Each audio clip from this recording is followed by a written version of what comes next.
Good morning, boys and girls. I am back, and I am back with chapter 9. It is called Nice Little Church Boy, and the date is the same day as chapter 8, and that would be Monday, January 7th, 1935. Here we go. Teresa's waiting outside the door when I get back to our new place. Where have you been? We're late. Late for what? Teresa sighs long and loud. Like this isn't even worth answering. You have a note from your mom. She hands it to me. It says, Dear Moose, I've gone to Beatrixel's to get a perm.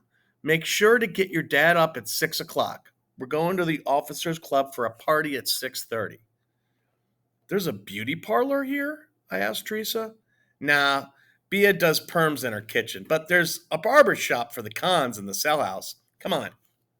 I dumped my stuff inside. What are we late for? I asked. We're going to the parade grounds to meet my brother Jimmy, Annie, and Piper. Wait. This Jimmy guy's your brother? How come you didn't tell me about that you had a brother? Teresa cocks her head and looks at me cross eyed. Because? Because why? Then you play with him instead of me.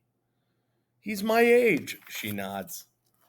So why are you telling me now? Now I know you like me. I do not. Yes, you do. She nods the whole face, earnest. I can't help smiling at this. If we're meeting your brother, I need my glove. I race to my room to get my old glove for him, my new glove for me, and my baseball. Ha! Teresa says when I come back. Jimmy can't throw worth beans.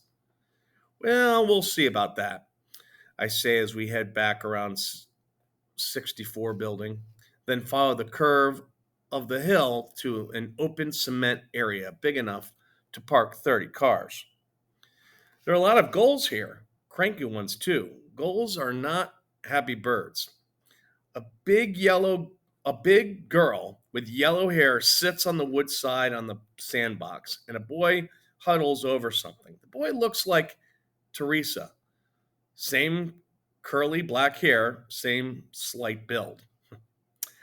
Hi, I say. I ignore the girl. Annie, I guess. She has her nose sideways to her homework, like she sees better out of one eye than the other. Hey, Moose, I'm Jimmy, Jimmy says. He smiles quick up at me, then hunches back over an elaborate machine made of rocks, marbles, sticks, and rubber bands. What's that? I ask. It's my marble shooting machine. Want to see? Sure, I say. Fires a marble with a rubber band, rolls under a plank and onto a miniature diving board. The plunks down, hits another marble that is supposed to jump a stick, only it doesn't. Shucks, Jimmy says, his head low over his contraption again. He fiddles some more and then fires the marble again. This time it makes the jump. He grins big. Nice. You want to throw some balls? I offer him my glove. Sure. He puts the glove on and runs back, his eyes still on his marble machine. He throws the ball against the complete wrong direction. I chase it down and toss it back. It hits his glove and plops out. He runs after it and throws again, this time down the side of the hill. I'll get it. I cut down the path to the terrace below, where the ball is caught in the prickly thistle of a blackberry bush. When I get back to the parade grounds, Jimmy is at work on his machine, and Teresa has my extra glove. My turn, she says. I throw the ball easy to Teresa. She wraps her arms around it like she's hugging herself. The ball falls through her arms. She chases it down, then throws with both hands from ground level, sending the ball willy-nilly skyward. I guess baseball isn't the Mataman family sport, I say under my breath. Teresa hands me back my glove. There's something else I haven't told you. Oh, really? And what is that? I edge away from her so I can play catch with myself. Oh, really?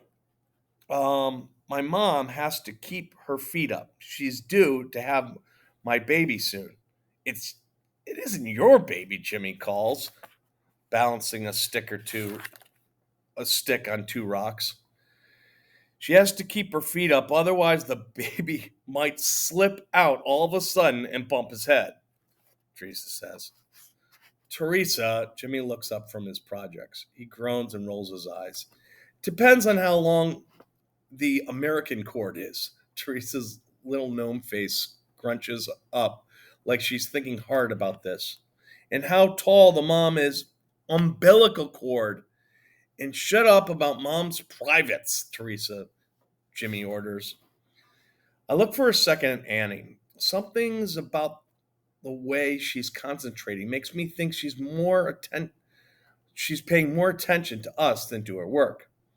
How do you do, Annie, I say in my most charming voice. Hello, Moose. She doesn't look up. You wouldn't want to play a little ball, would you? I ask. Slowly and deliberately, she folds down a corner of her book and closes it. She snatches my extra glove and walks out clear to the basketball hoop. I run up close. I don't want to embarrass her. She's only a girl after all. I pop her one light and easy. She catches it no problem and zips a hard fastball back at me. Wow! I jump in the air and I wave my hands around like some kind of idiot. And then, before I can stop myself, I run up to this Annie girl and give her a big hug. No slobbering, she cries. Scary, I say, my face hot as a furnace.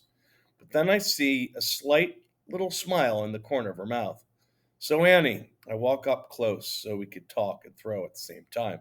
Does anybody else here play?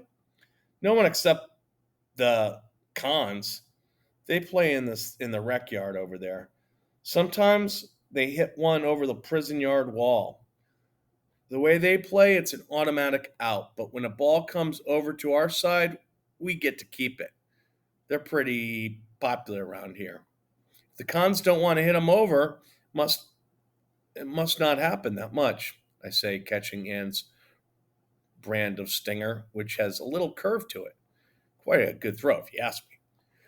They try to hit them hard, but not hard enough to go over. Kind of tricky. How many you guys find?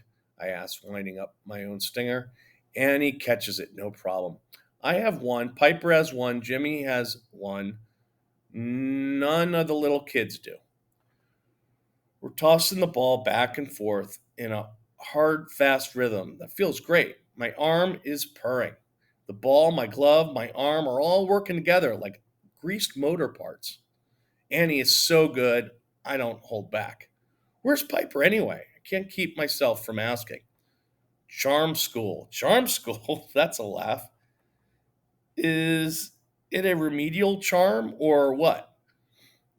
Annie catches the ball and holds it. She looks up close enough to whisper, You gotta get along with Piper. Otherwise, she'll make trouble for you and your dad.